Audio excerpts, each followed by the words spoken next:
Ang tatlong Chinese warship na ito ay namataan sa archipelagic waters ng Pilipinas. Kapag sinabing archipelagic waters ay nasa pagitan ito ng mga isla ng isang bansa. Ang rutang ito ang dinaanan ng tatlong barko ng China na agad namang binuntutan ng AFP o Armed Forces of the Philippines.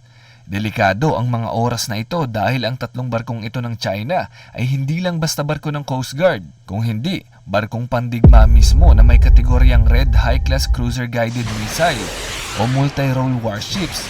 Ibig sabihin, hindi lang kapwa barko ang kaya nitong atakihin, kung hindi pati na rin ang mga aircraft, mga submarine, ating kalupaan at higit sa lahat ay anti-ballistic missile na rin ito. Kaya nitong i-intercept o pasabugin sa ere ang ballistic missile na papalapit sa kanya.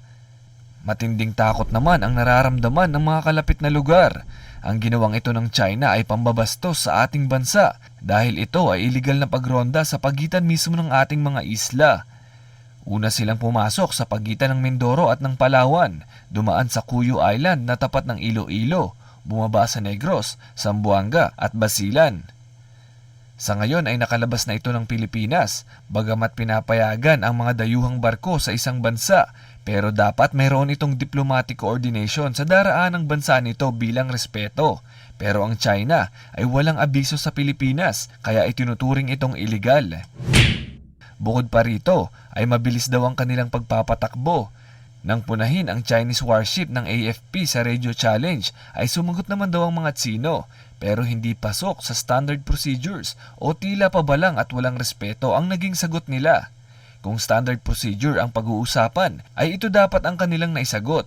Dapat silang magpakilala, sabihin kung saan galing at saan pupunta. Ang aktual na naging sagot ng mga Tsino sa oras na ito ay nag-e-exercise lang daw sila ng freedom of navigation at innocent passage. Nangangahulugan lang na makikiraan lang sila at wala silang balak manggulo.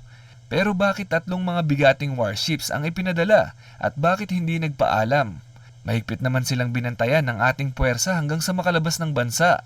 Ayon sa mga eksperto, ay tama lang ang ginawa nating pagbuntot sa kanila hanggang sa sila'y makalabas. Magpaparamdam ito na hindi natin sila lulubayan hanggat hindi sila lumalabas ng Pilipinas. Kasi pag nakita nila na okay lang sa Pinas ang ganito, ay baka mas madalas nilang gawin. Dagdag naman ang AFP na wala tayong dapat ikabahala dahil handa sila sa anumang sitwasyon. Ikaw Kapantas, ano ang masasabi mo? Mag-comment lang sa ibaba.